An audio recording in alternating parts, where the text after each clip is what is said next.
Shalom, selamat pagi anak-anak Miss sekalian. Berjumpa kembali bersama saya Miss Jeti Sinambela. Nah, hari ini kita akan melanjutkan pembelajaran kita, yaitu materi yang baru, bab yang baru tentang bangun ruang sisi lengkung ya. Bangun ruang sisi lengkung. Jadi kalau dikatakan bangun ruang sisi lengkung, berarti dia bangun ruang tapi sisinya ada yang melengkung atau berbentuk lingkaran gitu ya. Nah, apa-apa aja dia dalam bangun ruang sisi lengkung ya. Nah, contoh bangun ruang dalam kehidupan kita sehari-hari bisa kita perhatikan ya.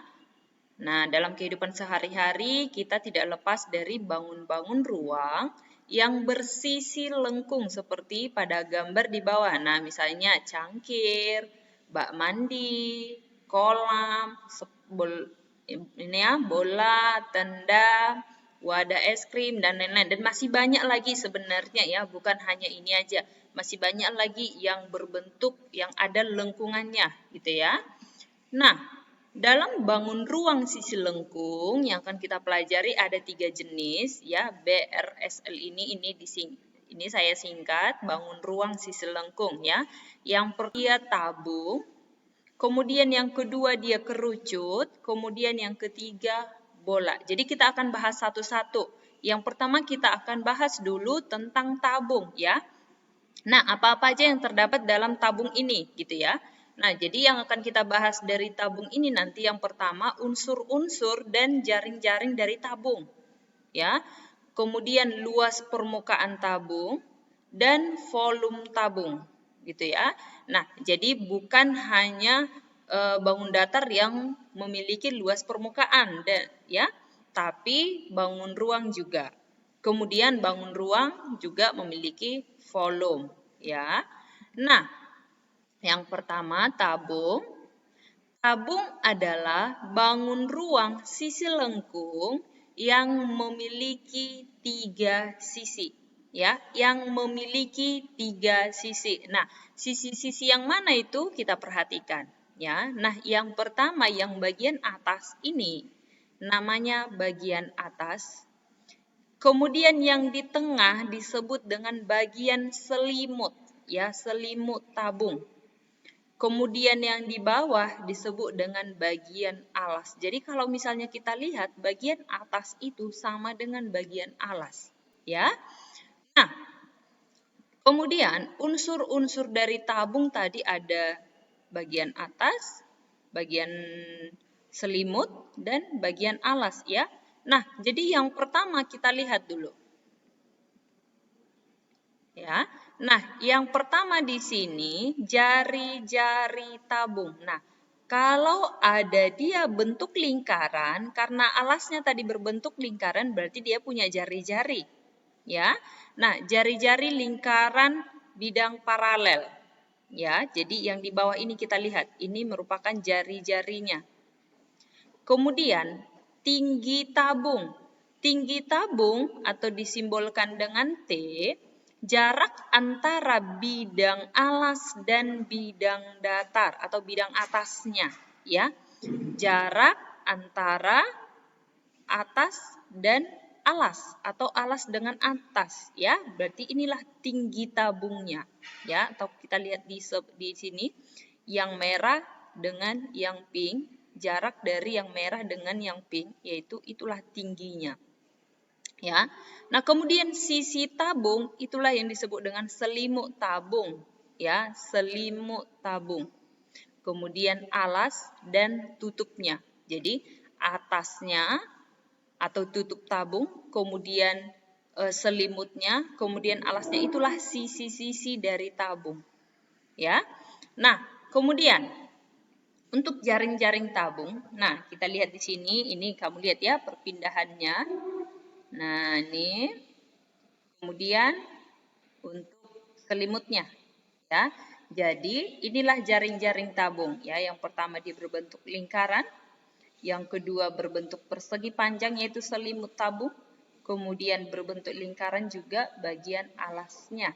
Nah, ya, jadi nanti ini boleh kamu lengkapi ya. Atas tabung berbentuk lingkaran, selimut tabung berbentuk persegi panjang, alas tabung berbentuk lingkaran gitu ya.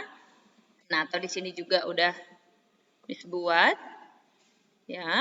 Berdasarkan jaring-jaring tabung kita peroleh bagian alas tabung berbentuk lingkaran, bagian selimut tabung berbentuk persegi panjang, dan bagian atas tabung berbentuk lingkaran juga ya. Jadi bagian alas dan atas merupakan dua lingkaran yang kongruen ya. Nah, materi sebelumnya sudah kita belajar tentang kongruen, artinya sama ya, ukurannya sama, bentuknya sama.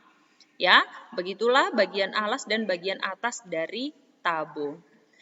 Nah, kemudian bagian yang kedua, kalau tadi kita sudah bahas jaring-jaring dari tabung dan unsur-unsurnya. Nah, sekarang menemukan rumus luas permukaan tabung, ya, luas permukaan tabung. Nah, kita perhatikan di sini, kalau kita bagi atau kita bongkar bentuk tabungnya, kira-kira seperti inilah bentuknya ya. Ya, selimutnya itu tadi berbentuk persegi panjang. Nah, ingat kembali bahwa luas dari persegi panjang adalah panjang kali lebar. Ya. Nah, kemudian untuk lingkarannya, bagian atas dan bagian bawah sudah pasti sama rumus luasnya, yaitu pi r kuadrat ya, rumus lingkaran yang sebelumnya kita sudah belajar ya, di kelas 8 ini sudah belajar ya, rumus luas lingkaran. Nah, kemudian kenapa luas persegi panjang ini panjang kali lebar jadi 2pi RT? Ya, coba lihat. Panjang dari selimut tabung ini kan sama dengan keliling dari lingkaran.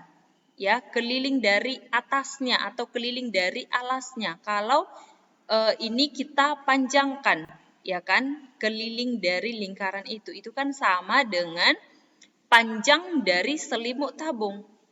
Sedangkan rumus keliling lingkaran adalah 2pi r.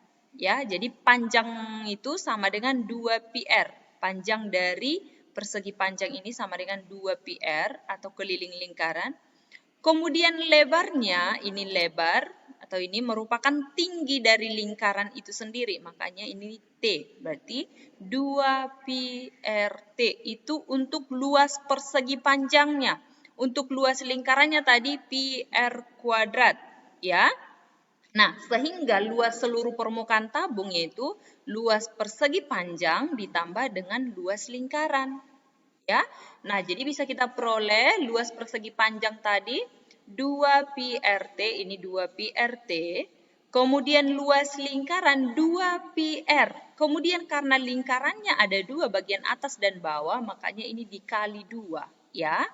Nah, sehingga kita peroleh rumus luas seluruh permukaan tabung adalah 2pi R kali T, 2pi R kali T tambah R. Ya, ini kita sederhanakan. Oke. Nah, jadi luas permukaannya adalah 2pi R kali R tambah T. Atau ini T tambah R ya, sama aja. Oke. Nah, kemudian untuk volume tabung. Untuk menentukan rumus volume tabung bisa kita ikuti langkah-langkah berikut ya. Nah, yang pertama kalau kita gambarkan sebuah tabung, ya, boleh kamu perhatikan di sini. Kemudian tabung tersebut kita potong menjadi 12 bagian. Nah, ini boleh kamu lihat ya, menjadi 12 bagian.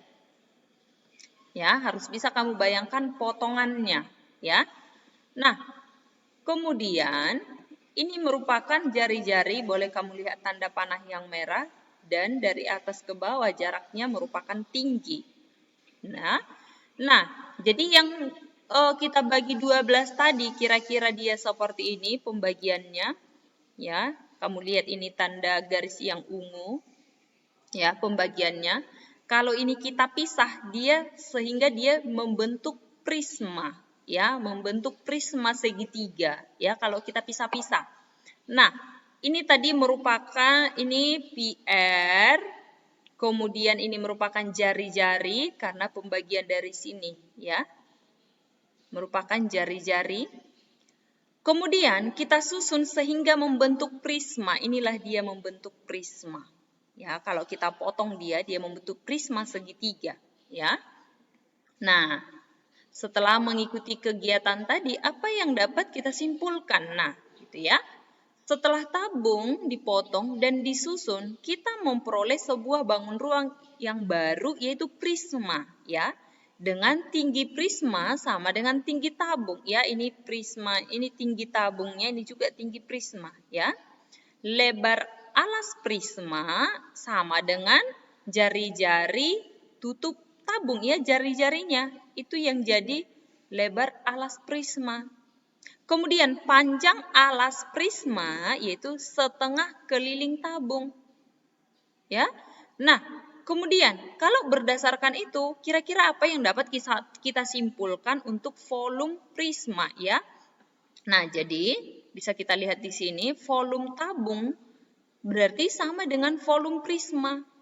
Kalau dia volume prisma, luas alas kali tinggi, ya kan? Ini tingginya ini tinggi prisma. Jadi kalau misalnya kalau misalnya prismanya prisma segitiga, berarti luas alas apa rumus luas segitiga berarti setengah alas kali tinggi dikali tinggi prisma. Jadi karena alas lingkaran itu berbentuk lingkaran, ya, atau alas tabung itu berbentuk lingkaran, sehingga luas alas berarti PR kuadrat, ya, kali tinggi tabung atau tinggi prisma. Sehingga volume dari tabung itu adalah pi R kuadrat T. Ya, pi kali R kuadrat kali T. Jadi ingat, kalau volume prisma tergantung dia prismanya atau alasnya berbentuk apa. Kalau dia prisma segi panjang, berarti luas alas persegi panjang apa? Panjang kali lebar, berarti panjang kali lebar kali tinggi, atau sama juga dengan balok, ya. Nah, seperti itulah dia kira-kira untuk mencari volume tabung, ya. Nah, jadi bisa kita perhatikan di sini contohnya. Tentukan luas terkecil aluminium yang diperlukan untuk membuat kaleng berbentuk tabung di samping, ya. Nah, kita lihat di sini tinggi dari tabung adalah 10 cm. Kemudian diameter dari tutupnya adalah 20 cm, berarti jari-jari jadi 10, ya. Nah, kemudian di sini kita perhatikan yang ditanya adalah luas permukaan tabung, ya. Nah, berarti rumusnya tadi rumus luas apa? 2 pi R kali R tambah T. Tinggal kita masukkan nilainya. Sekali lagi, Miss ingatkan, kalau dia penggunaan nilai pi, kalau untuk kelipatan 7, jari-jarinya atau diameternya berarti kamu boleh gunakan yang 22/7. Tapi kalau bukan kelipatan 7, kamu gunakan 3,14. Ya, jadi 2 kali 3,14, jari-jarinya tadi 10, berarti kali 10 tambah 10, karena tingginya 10. Ya, maka hasilnya adalah 1256 cm kuadrat. Ya, karena berbicara luas berarti kuadrat, ya. Nah, kemudian contoh berikutnya, di sini ada juga tabung dengan jari-jari 10 cm dan tinggi tabung 15. Nah, kemudian kita mau cari volumenya, ya. Berarti kita gunakan rumus tadi volume tabung yaitu pi R kuadrat T. Ya, lihat. Ini jari-jarinya bukan kelipatan 7, berarti kita gunakan 3,14, ya. R-nya tadi 10, berarti 10 kali 10, karena R kuadrat, ya. Tingginya 15, sehingga kita peroleh hasilnya adalah, atau volume dari tabung itu adalah 4.710 cm kubik.